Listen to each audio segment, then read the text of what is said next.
বাপেরা, নওজওয়ানেরা, তরুণেরা, এ নবী পাকে প্রেমিকেরা, আখরি জামানা আল্লাহ নবী জানিয়ে দিলেন মসজিদ ভর্তি নামাজি থাকবে, একজন ঈমানদার থাকবে না।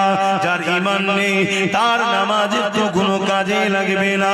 আল্লাহ নবী জানিয়ে দিলেন আখরি জামানাতে হাতের তালুতে আগুন রাখা থেকেও ঈমান বাঁচানো বড় কষ্টকর হয়ে যাবে। এটা সেই সময় হয়ে গেছে, চারিদিক থেকে আমাদের ঘরে আল্লাহ ও রাসূল থেকে সরাবার পরিকল্পনা করছে।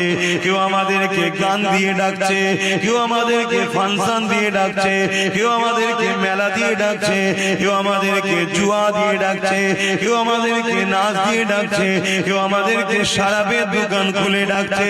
হে যুবকেরা, তরুণেরা, আবার কেউ আমাদেরকে দাড়ি টুপি কোরআনের মাহফিলের নামে ডেকে নিয়ে গিয়ে আমার রাসূলুল্লাহর আদব মর্যাদাকে খাটো করে দিয়ে আমাদের ঘরে রাসূল থেকে দূরে সরিয়ে দেওয়ার পরিকল্পনা করছে।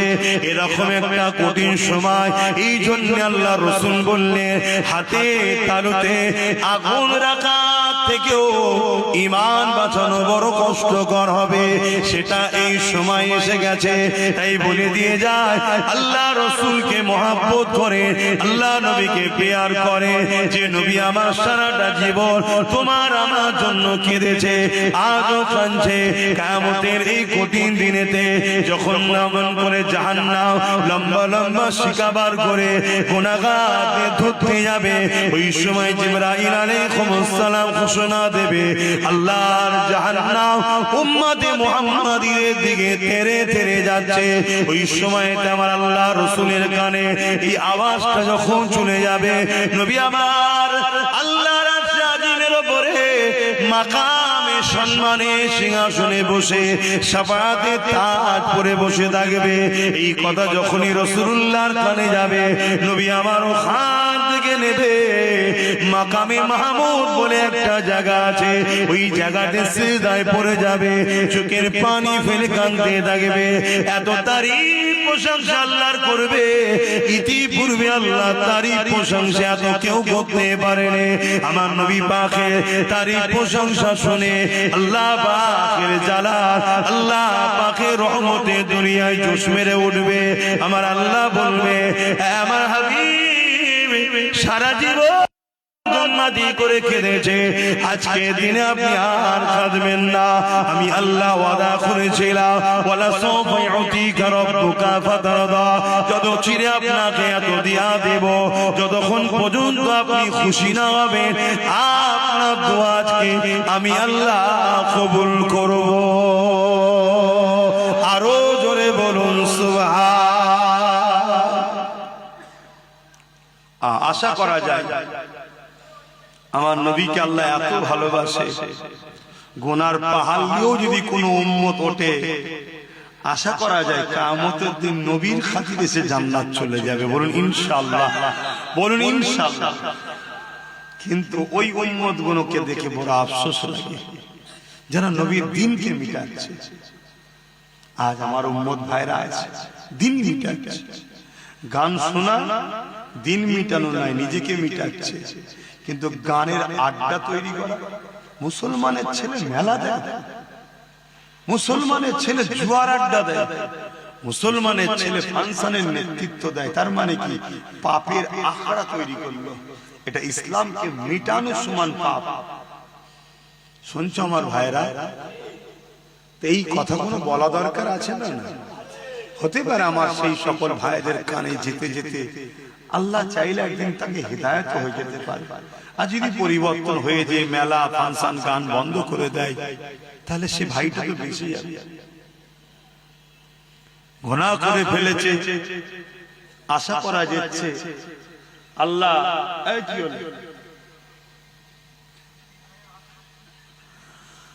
আশা করা যায় গুনাহ যদি হয়ে যায় নবী তো শাফাআত করবেন, হয়তো নাজাত হয়ে যেতে পারে। খবরদার আমার ভাইরা, নবীর কষ্টের ইসলামের ক্ষতি করো না।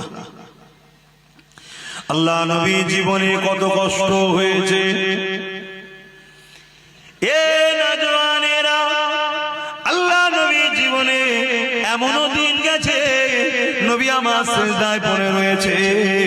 মক্কার জালিম বেঈমানেরা আমার নবী পাকের পিঠের উপরে পচা ভুঁড়ি দুম্বার ভুঁড়ি চাপিয়ে দিয়েছে। আল্লাহ নবী সিজদা থেকে মাথা তুলতে পারছে না। একদিকে দুর্গন্ধ আর একদিকে ভারী এই পচা দুম্বার ভুঁড়ি নিয়ে নবী আমার সিজদায় পড়ে গিয়ে সুবহান রাব্বিল আলা তাসবিহ পড়ে যাচ্ছে। নবী পাকের কলিজা টুকরি খাতুনে জান্নাত দেখতে পেয়ে তখন তিনি ছোট ছিলেন। আব্বা জানের পিঠ থেকে এই পচা দুম্বার ভুঁড়ি খানা নাবাতে লেগেছে। ছোট ছোট নুরানি হাত দিয়ে আর পচা দুম্বার ভুঁড়ি নাবাতে পারছে না। একদিকে দুর্গন্ধ আর একদিকে ভারী। খাতুনে জান্নাত তখন ছোট ছিলেন আর চোখের পানি আমার আব্বাকে কে এত কষ্ট দেয়। এদিকে জালিম নিষ্ঠুর পাশা অত্যাচারীরা বসে বসে মজা নিতে লেগেছে। এমনও দিন গেছে আল্লাহ নবীকে এত ভুঁড়ি দিয়েছে, নবী পাকের পিঠে এত পচা দুম্বার ভুঁড়ি চাপিয়েছে, আমার নবী পাক পুরো ঢাকা পড়ে গেছে, নিঃশ্বাস নিতে পারছে না। খাতুনে জান্নাত আব্বাকে খোঁজে, খোঁজ করতে করতে যখন এই পচা দুর্গন্ধময় ভুঁড়ি দেখতে পায়, খাতুনে জান্নাত আন্দাজ করে এই জায়গাতে হয়তো আব্বা রয়েছে। এই পচা দুম্বার ভুঁড়িকে সরিয়ে সরিয়ে সরিয়ে ওর ভেতর থেকে দয়া নবী মাথা তোলে। এই যুবকেরা, তরুণেরা, বাপেরা, এত কষ্ট আমার নবী কেন পেয়েছে? আমার নবী ইনসাফের কথা বলেছে তাই। এত কষ্ট আমার নবীর উপরে হয়েছে কেন? আমার নবী গরিবদের পক্ষে ছিল তাই। এত কষ্ট আমার নবীর উপরে হয়েছে কেন? আমার নবী নারীদের অধিকারের পক্ষে ছিল তাই। এত কষ্ট আমার নবীর উপরে দিয়েছে কেন? আমার নবী ইনসাফ, ইনসানিয়াত, মানবতা, তাওহীদ, এক আল্লাহর পক্ষে মানুষকে ডেকেছে তাই। এই যুবকেরা, তুমি আমি নবীর উম্মত দাবি করি, তুমি আমি যদি আজ ন্যায়ের পক্ষে না থাকি, মানবতার পক্ষে না থাকি, ইনসাফের পক্ষে না থাকি, নারী অধিকারের পক্ষে না থাকি, গরিবের পক্ষে না থাকি, এতিম বিধবাদের পক্ষে না থাকি, তাহলে কেমন উম্মত তুমি আমি হলাম? যে আমার রাসূলুল্লাহ মিশন ছিল তো এটাই, অন্যায়কে মিটিয়ে আল্লাহর জমিনে নাই শান্তি প্রতিষ্ঠিত করা। এজন্যই তো নবী মার খান, এজন্যই তো রাসূলুল্লাহর উপরে জুলুম, কত কষ্ট দিয়েছে আমার নবীকে। এমনও দিন গেছে আমার নবী কে জানে মেরে দিবে, শহীদ করে দেবে। আমার নবী পাহাড়ে চলে গেছে, সেখানে গিয়ে নবী মাসকে মাস কাটিয়েছে। এমনও দিন গেছে আল্লাহ রাসূল হুজরার মধ্যে আছে, নবী পাকের পুরো ঘরটা 36 জন 40 জন উলঙ্গ তরোয়াল নিয়ে জালিম অত্যাচারী নিষ্ঠুররা ঘিরে ফেলেছে আমার নবীকে শহীদ করে দেবে বলে। কিন্তু আমার আল্লাহ আমার নবী পাককে ওখান থেকে হিফাজত করেছেন। জোরে বলুন সুবহানাল্লাহ। আল্লাহ নবী জীবনে অনেক কষ্ট গেছে।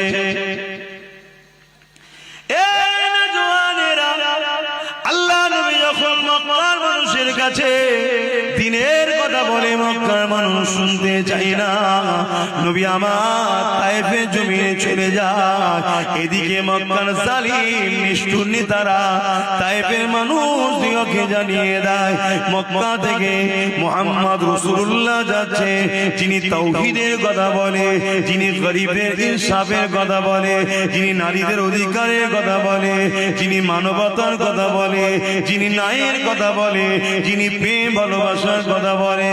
এই তায়েফের সরদারেরা মুহাম্মদ রাসূল যা বলে ঠিকই সত্য কথা বলে, কিন্তু মুহাম্মদ রাসূলের কথা মতো চললে আমরা যে মানুষের উপরে সন্ত্রাসী করে টিকে রয়েছি, মানুষের উপরে আতঙ্ক করে টিকে রয়েছে, মানুষকে ভয় খাইয়ে টিকে রয়েছে, মুহাম্মদ রাসূলের কথা যদি মেনে নেওয়া যায় তাহলে আমাদের অন্যায় অত্যাচারের সাম্রাজ্য মিটে যাবে।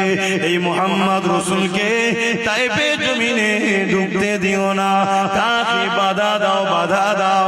আজকে দিনে তো সেই রাসূলুল্লাহর পক্ষে যারা কথা বলে তাদেরকেও বিভিন্ন মাহফিলে বাধা দেওয়া হয়, তাদেরকেও বিভিন্ন জায়গায় রোকা হয়। কেন রোকা হয়? এরা গেলে মুহাম্মদ রাসূলের কথা বলবে, এরা ইনসাফের কথা বলবে, এরা ইনসানিয়াতের কথা বলবে, এরা মানবতার কথা বলবে। কেন? আল্লাহ কোরআনের মধ্যে জানিয়ে দিয়েছে, এ দুনিয়ার মানুষেরা, কুনতুম খায়রা উম্মাতিন উখরিজাত লিন-নাস তা'মুরুনা বিল মা'রুফ ওয়া তানহাউনা আনিল মুনকার। আল্লাহ আমাদেরকে দুটো কাজ দিয়েছে, অন্যায়কে মিটিয়ে দাও, ন্যায়কে প্রতিষ্ঠিত করো। এই অন্যায় মিটাতে গিয়ে যদি তুমি শহীদ হয়ে যাও, অন্যায়কে মিটাতে গিয়ে জালিমদের হাতে যদি মারা পড়ে যাও, এ যুবকেরা, আল্লাহ রাসূল জানালেন তাদের জন্য মরণের আগে, জান বেরোবার আগে আল্লাহর জান্নাতকে দেখিয়ে দেওয়া হয়। আর যদি এই লড়াইয়ে লড়তে গিয়ে, ন্যায়কে প্রতিষ্ঠিত করতে গিয়ে, অন্যায়কে মিটাতে গিয়ে, আর যদি এই লড়াইয়ে কেউ গাজী হয়ে যায়, বিজয় হয়ে যায়, আমার আল্লাহ তাকে দুনিয়াতে গাজীর সম্মান দেয় এবং পরকালে পুরস্কার জান্নাতে রেখেছে। তাহলে আমাদের তো দুটো কাজ আল্লাহ দিয়েছেন নাকি? কথা বলে, অন্যায় মিটাও, ন্যায়কে প্রতিষ্ঠিত করে, এটা তো কাজ আমাদের। আমরা সেটা করছি? আমরা তো অন্যায়ের সঙ্গে গা মিলিয়ে চলছি, আমরা তো জুলুম বন্ধ করা ছেড়ে দিয়ে জুলুম করছি।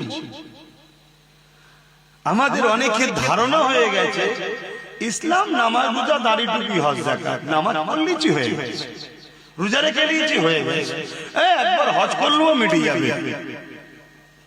এটা ইসলাম শুধু নয়, হ্যাঁ এটাও ইসলাম, কিন্তু শুধু এটা নয়।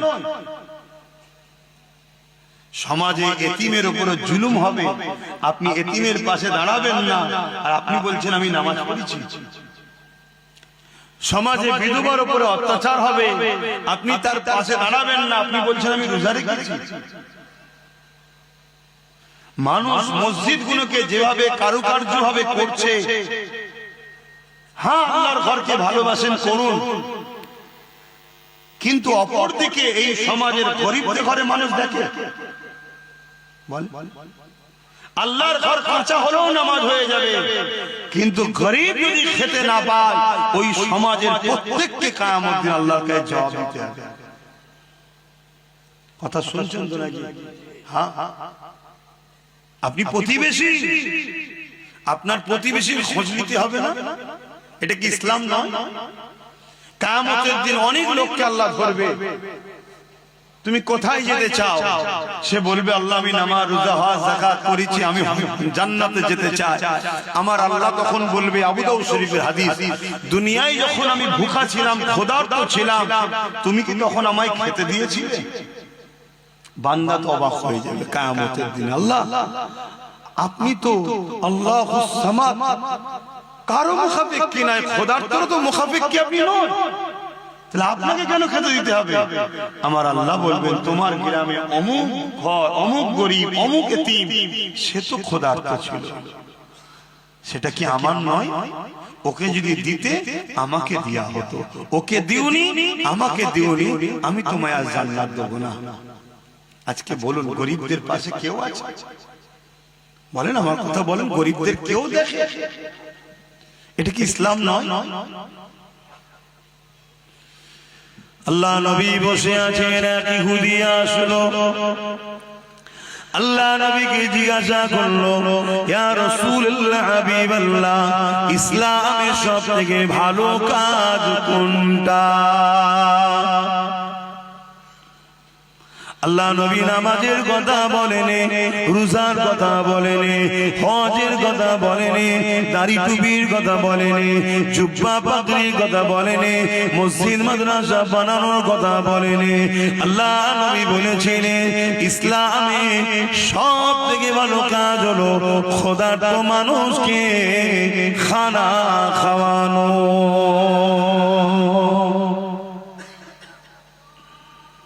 আপনাদের মহল্লা জানাচ্ছে, আপনাদের মহল্লা? আচ্ছা, আজানটা হয়ে যায়। আবেরা নওজওয়ানেরা তরুণেরা, অথচ আমার রাসূলুল্লাহ আমাদেরকে কত মহব্বত করে, আমাদের দয়া নবী আমাদেরকে কত পেয়ার করে। সারা জীবনটা নবী আমার আপনার জন্য কেঁদেছে। যখনই নবী পাকের চোখ দিয়ে পানি বেরিয়েছে, ওই কান্নার কারণটা কি? আল্লাহ রাসূল বলেছে, গুনাহগার উম্মত উম্মতির চিন্তায় আল্লাহ পাক তাদের সঙ্গে কি বিচার করবে, তারা দুনিয়ায় কিভাবে থাকবে, তাদের কত ক্ষতি হবে, আখিরাত তাদের কত ক্ষতি হয়ে যাবে। দুনিয়া ধোঁকায় পড়ে তারা বরবাদ না হয়ে যায়, আল্লাহ যেন তাদের উপরে নারাজ না হয়ে যায়। এই বলে বলে নবী আমার সর্বসময় কেঁদেছে। আমার রাসূলুল্লাহ শিশুবেলায় যখন দুলনাতে দুলতে, তখন উম্মত উম্মতি করে কেঁদেছে। আমার নবী যখন সিজদায় পড়ে থাকতে, তখন উম্মত উম্মতি করে কেঁদেছে। হে যুবকেরা, আল্লাহ নবীর জীবনে এমন কোনো দিন যায়নি নবী আমার তোমাকে আমাকে ভুলে গেছে, তোমাকে আমাকে স্মরণ করেনি, তোমার আমার জন্য কাঁদেনি। এমন কোনদিন আমার রাসূলুল্লাহ জীবনে যায়নি। আমার নবী পাক সর্বসময় তোমার আমার জন্য কেঁদেছে। এখন এই টাইমেও রাসূল আমার রওজা মুবারকে তোমার আমার জন্য কাঁদতেছে।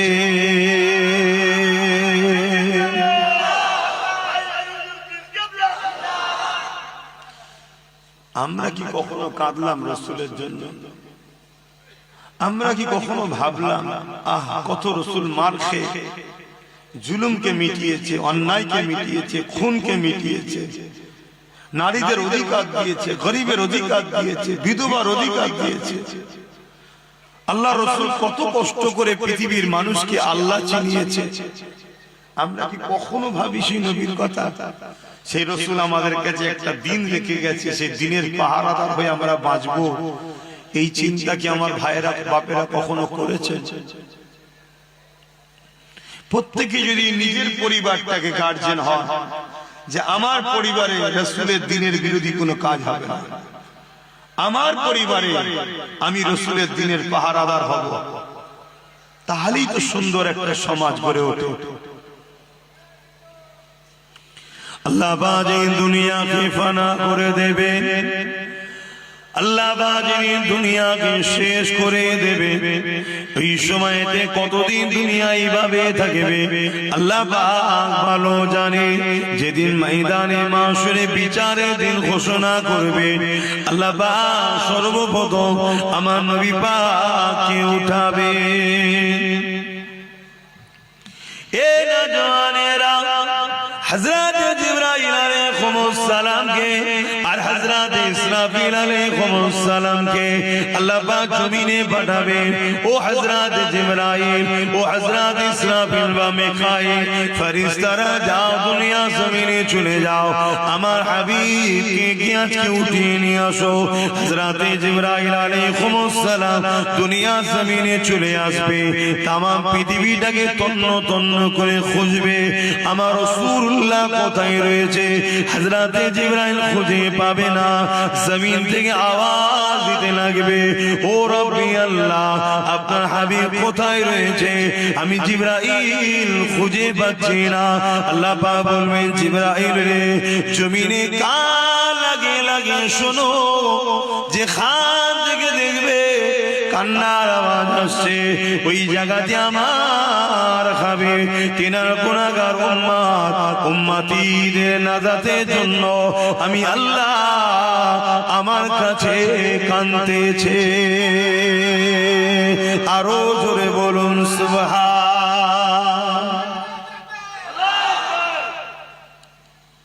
ভাবেন কত ভালোবাসা কে আছে, বল বল। আমরা তো নিজেদের বাপের কথাই ভুলে যাই, বাপ ছেলের কথা ভুলে যাই এক সপ্তাহ যেতে না যেতে। কিন্তু কবে রাসূল আজও পর্যন্ত আমাদের কথা স্মরণ রেখেছে, এখন এই মুহূর্তে আমাদের জন্য কাঁদছে। আমাদের ভেতর থেকে যারা ক্ষতি করছে তাদের আকীদা হলো আমার নবী নাকি মরে গেছে, নবী শাফা, নবী নাকি বেঁচে নাই। বলুন নাউজুবিল্লাহ। আমার নবী হলেন হায়াতুন নবী। আমার নবী বলুন যুবকরা, সবাই বলুন হায়াতুন নবী। এইটা হলো আকীদা। যদি নবীকে হায়াতুন নবী না মেনে যদি মরা নবী বলে, ঈমান চলে যাবে। আর নবীকে হায়াতুন নবী মানা, এটা হলো ঈমান, আকীদার মধ্যে একটা আকীদা। যদি গুনাহ করো বলে গুনার মাফ আছে, কিন্তু যাদের ঈমান নেই তাদের মাফ নাই। এটা মনে রাখবেন, রাসূল হলেন হায়াতুন নবী। আরো একবার বলুন নবী হায়াতুন নবী। হযরত জিবরাইল আলাইহিস সালাম জমিনের উপরে ডানা মারবে, জমিনটা দুচির হয়ে যাবে, দেখতে লাগবে আল্লাহ নবী সিজদায় পড়ে গিয়ে চোখের পানি ছেড়ে দিয়ে আল্লাহ নবী কাঁদতেছেন। হযরত জিবরাইল আলাইহিস সালাম আমার নবী পাককে সালাম দেবে, নবী পাক সালামের জবাব দিয়ে মাথা তুলবে। ও হযরত জিবরাইল, কি ব্যাপার, বিচার কি হয়ে গেছে নাকি? তুমি আমার কাছে এসেছো, কি ব্যাপার? কিয়ামত কি হয়ে গেছে? ময়দানে মাশর কি হয়ে গেছে? বিচার কি হয়ে গেছে? হযরত জিবরাইল আলাইহিস সালাম বলবে, ইয়া রাসূলুল্লাহ, হাবিবাল্লাহ, আপনি আপনার উম্মত উম্মতিদেরকে এত ভালোবাসেন, কিন্তু উম্মত উম্মতি আপনাকে ভুলে থাকতো। ইয়া রাসূলুল্লাহ, হাবিবাল্লাহ, উম্মত উম্মতি আপনাকে স্মরণ করতো না, উম্মত উম্মতি আপনার সুন্নতে জীবন কাটাতো না, উম্মত উম্মতি আপনার দ্বীনের পক্ষে কাজ করতো না। উপরন্তু এমন উম্মত উম্মতি ছিল যারা আপনার দ্বীনের দুশমনদের সঙ্গে হাত মিলিয়ে দ্বীনের বড় ক্ষতির কারণ হয়েছে। ইয়া রাসূলুল্লাহ, হাবিবাল্লাহ, আপনি সেই উম্মত উম্মতিদেরকে এখনো ভুলেননি, কাঁদতেছে। আল্লাহ নবী বলেছিলেন জিবরাইল রে, আল্লাহ নবী বলবেন জিবরাইল রে, আমি রাসূলুল্লাহ আমার উম্মত উম্মতিদের বড়ই ভালোবাসি। এ নওজওয়ানেরা, আল্লাহ নবী বলবেন জিবরাইল বলো হিসাব হয়ে গেছে নাকি? হযরত জিবরাইল আলাইহিস সালাম বলবে, না ইয়া রাসূলুল্লাহ, আল্লাহ পাক আপনাকে আগে উঠাতে বলেছে। আমার রাসূলুল্লাহ উঠবে, এ যুবকেরা ময়দানে মাশরে হাজির হবে, আমার নবী পাকের নূরের মাথা মোবারকে আল্লাহ পাক শাফাআতের তাজ পরিয়ে দেবে। আহলে সুন্নাত ওয়াল জামাতের আকীদা নবী শাফাআতুন নবী। জোরে বলুন সুবহানাল্লাহ। বলুন নবী শাফাআতুন নবী। জবান খুলে বলুন নবী। যারা আমাদের ভেতর থেকে ক্ষতি করছে, ঈমান লুটছে, তাদের আকীদা নবী শাফাআত করতে পারবে না। বলুন নাউজুবিল্লাহ। তাহলে আমাদের থেকে নবীকে কিভাবে সরাচ্ছে? যদি কোনো যুবকের দিলে আকীদা হয় নবী শাফাআত করতে পারবে না, তাহলে তার প্রেম কেন থাকবে নবীর উপরে? আর যখন যুবকের দিলে আকীদা হবে, কিয়ামতের কঠিন দিনে আমার বাপ আমার হবে না, মা আমার হবে না, কেউ হবে না, হুজুর আমায় বাঁচাবে। জোরে বলুন সুবহানাল্লাহ। তার মহব্বত বাড়বে না কমবে?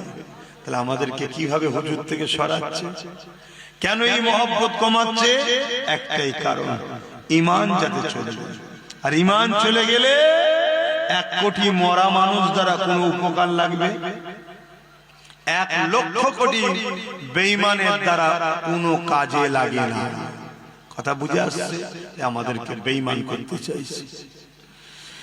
বাবেরা, নওজওয়ানেরা, তরুণেরা ময়দানে মাশরের কথা বেশি বেশি করে চিন্তা করে।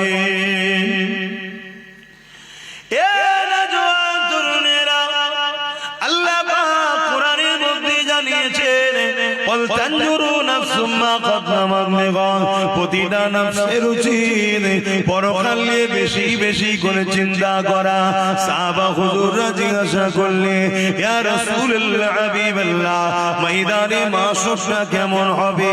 আল্লাহ নবী বলে দিলে, মাথার দুই দেখতেলা এক হাত উপরে আল্লাহ সূর্যকে নামিয়ে দেবে, সূর্যে 12 গুণ তাপ আল্লাহ বাড়িয়ে দেবে। ওই দিন সূর্যের এত তাপ হবে, ওই তাপে লোহা যেমন আগুনে দিলে লাল হয়ে যায়, জমিনটা এরকম লাল হয়ে যাবে। ওই জমিনে মানুষ দাঁড়াতে পারবে না। এমনও পাপ পাওয়া যাবে, নিজের ছেলেকে জমিনে শুইয়ে দিয়ে তার বুকের উপরে পা দিয়ে দাঁড়িয়ে যাবে।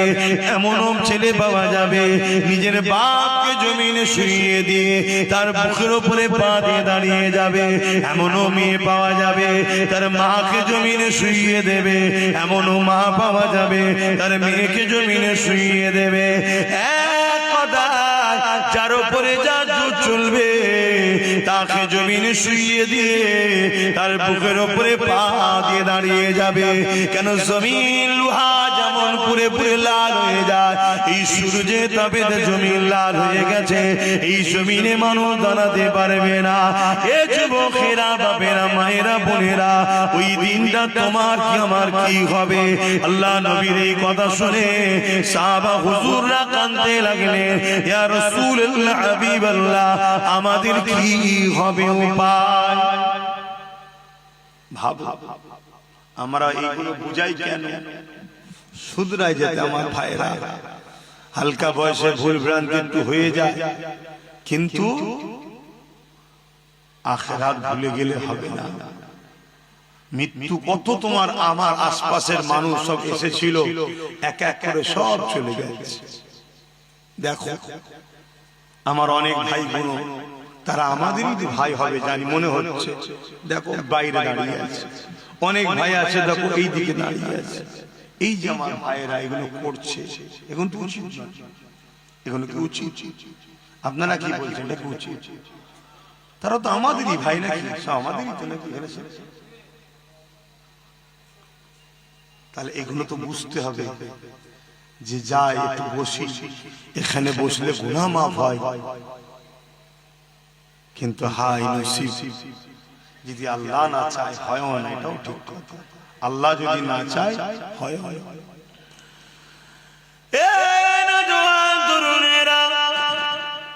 আল্লাহ নবী সাহাবাদেরকে বললেন, কিয়ামতের দিন আল্লাহ জিবরাইল আলাইহিস সালামকে বলবে, ও জিবরাইল, আমার জাহান্নামকে নিয়ে এসে আমার আরশের বাপাশে বেঁধে দাও। 70,000 জিনজিল দিয়ে জাহান্নামকে বাঁধা হবে, এক একটা জিনজিলে 70,000 করে ফেরেশতা ধরে রাখবে, তথাপিও জাহান্নামকে ধরে রাখতে পারবে না। জাহান্নাম লম্বা লম্বা জিহ্বার করে গুনাহগারদেরকে ধরতে যাবে। এই দিনটা তো কঠিন দিন হবে। এ যুবকেরা, এই দিন কতদিন হবে? কানা মিকদারু 50 আলফা সানাতিন, 50,000 বছরের একটা লম্বা দিন আল্লাহ বানাবে। দুনিয়ায় 50,000 বছর যতদিন হয়, একটা দিন অত লম্বা হবে যেদিন আল্লাহ বিচারের দিন করবে। এ যুবকেরা, তরুণেরা, বাপেরা, ওই কঠিন ময়দানে মাসরে কি হবে? ওদিনে তো বাপ ছেলের হবে না, ছেলে বাপের হবে না, মা মেয়ের হবে না, মেয়ে মায়ের হবে না, স্বামী স্ত্রীর হবে না, স্ত্রী স্বামীর হবে না, কেউ কারো হবে না। ওই দিনেতে শুধুমাত্র আল্লাহ নবী জবান দিয়ে বেরোবে, ইয়া রাব্বি হাবলি উম্মতি উম্মতি। আরো জোরে বলুন সুবহান। কত ভালোবাসে সেই রাসূলের জন্য আমরা কি করলাম বলে? তার যে কষ্টের মেহনতের ইসলাম রেখে গেল, যে ইসলামকে প্রচার করতে গিয়ে আল্লাহর নবী কত মার খেলেন, কত কষ্ট পেলেন। আজকে সেই ইসলামকে চতুর্দিক দিয়ে মিটাবার প্ল্যান চলছে। আমরা কি করেছি? আমরা ইসলামের কোন কাজে লাগলাম? একটু ভাবতে হবে, একটুখানি চিন্তা করতে হবে। তবেই তো আমাদের মধ্যে পরিবর্তন আসবে। শুধু ওয়াজ হবে, শুনবেন, চলে যাবেন। ওয়াজ শুধু শোনার জিনিস নয়, ওয়াজ তো আবু বকর সিদ্দিকও শুনেছে, আবু জেহেলও শুনেছে। আবু বকর সিদ্দিক হয়েছে, দুনিয়া থেকে জান্নাতের সার্টিফিকেটও পেয়েছে। জোরে বলুন সুবহানাল্লাহ। আর আবু জেহেল ওয়াজ শুনেছে, তারপর আবু জেহেল হয়ে গেছে। আবুল হাকাম থেকে আবু জেহেল হয়েছে। তো ওয়াজ শুধু শোনার জিনিস নয়, ওয়াজ শুনে ভাবতে হবে, ফিকির করতে হবে, চিন্তা করতে হবে, নিজের মধ্যে অনুশোচন তৈরি করতে হবে যে কি কোর জন্য আল্লাহ আমাকে পাঠালেন। বান্দা আমি তোকে দুটো হাত দিলাম, এই হাত দিয়ে তোর কি কাজ তোকে চিন্তা করতে হবে। বান্দা আমি তোকে দুটো পা দিলাম, এই পায়ে কোন রাস্তায় চলবি, কোন রাস্তাতে চলবি না, এটা তোকে ভাবতে হবে। ওরে আমার বাংলা বান্দিরে, আমি আল্লাহ তোদেরকে দুটো চোখ দিলাম, এই চোখ দিয়ে কি দেখবি, কি দেখবি না। বান্দা আমি জবানে কথা দিলাম, আমার দিয়া জবানে কোন কথা বলা যাবে, কোন কথা বলা যাবে না। বান্দারে আমি আল্লাহ পাক তোকে আশরাফুল মাখলুকাত বানালাম, তুই মানুষের, তুই সৃষ্টির মধ্যে সর্বশ্রেষ্ঠ সৃষ্টি বানালাম। ওরে আমার বান্দারে, তুই আমার জমিনের উপরে তোর কি কাজ তোকে একবার ভাবতে হবে। এটা বোঝাবার জন্য, এটা জানাবার জন্য কদ জাআকুম মিনাল্লাহি নূরুন ওয়া কিতাবুম মুবিন, আমি দুটো জিনিস আমার পক্ষ থেকে পাঠালাম। একটা হলো 30 পারা প্রকাশ্য কোরআন কিতাব, আর একটা হলো ওই কোরআনকে বুঝাবার জন্য সাহেবে কোরআন মুহাম্মাদুর রাসূলুল্লাহ। এ আমার বান্দা বান্দীরে, এই দুটোকে অনুসরণ কর। কোরআনকে তোদের জন্য গাইড করলাম, মুহাম্মদ রাসূলুল্লাহকে মডেল বানিয়ে দিলাম। মুহাম্মদ রাসূলুল্লাহ হলো কোরআনের বাস্তব তোদেরকে দেখাবে। তোরা জিন্দেগিতে চলার পথে উঠা বসা জিন্দেগির প্রতিটা মুহূর্তে আমার নবীকে ফলো করবি, নামাজ পড়বি আমার রাসূলকে দেখ, রোজা রাখবি আমার রাসূলকে দেখ, হজ করবি আমার রাসূলকে দেখ, দান খয়রাত করবি রাসূলকে দেখ, সংসার করবি রাসূলকে দেখ। তোদের ধর্ম নীতি আমার রাসূলুল্লাহর হুকুম অনুযায়ী হবে, তোদের সমাজ নীতি আমার নবী যেভাবে করেছে এইভাবে করবি, তোদের প্রতিবেশী নীতি আমার নবী যেভাবে করেছে করবি, তোদের এডুকেশন নীতি আমি নবী যেভাবে শিখিয়েছে এইভাবে করবি। ওরে আমার বান্দা বান্দীরে, তোদের অর্থনীতি, তোদের রাজনীতি, তোদের রাষ্ট্রনীতি, তোদের মানবতা নীতি সব কিছুটা আমার রাসূলুল্লাহকে অনুসরণ করে করবে। কেননা মাআতাকুমুর রাসূল ফাখুযুহু ওয়া মা নাহাকুম আনহু ফান্তাহু। আমার নবীর হ্যাঁ হ্যাঁ বল, আমার নবী নাই না বল, আমার নবী যা আদেশ করেছে মেনে নে, আমার নবী যা নিষেধ করেছে ছেড়ে দে, তাহলে তোরা কামিয়াবি হয়ে যাবি। এই কঠিন দিনে তাদের কোনো চিন্তা হবে না, কেননা তাদের জন্য রয়েছে আমি আল্লাহ, আমার আরশের ছায়া।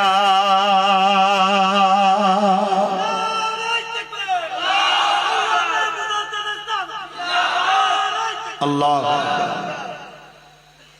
আর যারা দুনিয়ায় রসুল ছেড়ে দিয়ে অন্য কাউকে মডেল বানায়, অন্য কাউকে নেতা বানায়, অন্য কাউকে নিজেদের পথের পথিক বানায়, তারা কিন্তু কামিয়াবি হতে পারবে না।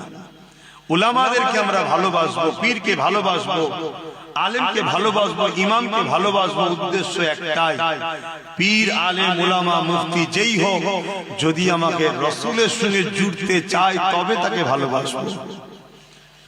উদ্দেশ্য থাকবে রসুল। আর যদি রসুলের সঙ্গে না জোড়ে, সে উলামা দাবিদার হতে পারে, মুফতি দাবিদার হতে পারে, পীর দাবিদার হতে পারে, তাকে মানা যাবে না। কথা শুনছেন তো? যে আমাদেরকে রসুল চিনাবে, রসুলের সঙ্গে জুড়াবে, রসুলের রাস্তা দেখাবে, সেই হলো আমাদের সবকিছু। তাকে আমরা সম্মান করব, পেয়ার করব, আদর করব, উস্তাদের মর্যাদা দেব, মাথায় করে করব। কেন? আল উলামাউ ওয়ারাসাতুল আম্বিয়া, এরা রাসূলের ওয়ারিস। এদেরকে ভালোবাসলে আল্লাহ ও রাসূল খুশি হবে। জোরে বলুন সুবহানাল্লাহ। কিন্তু কারো কথা আমরা মানবো না, আমরা কথা মানবো কালামুল্লাহ আর হাবিবুল্লাহ। জোরে বলুন সুবহানাল্লাহ।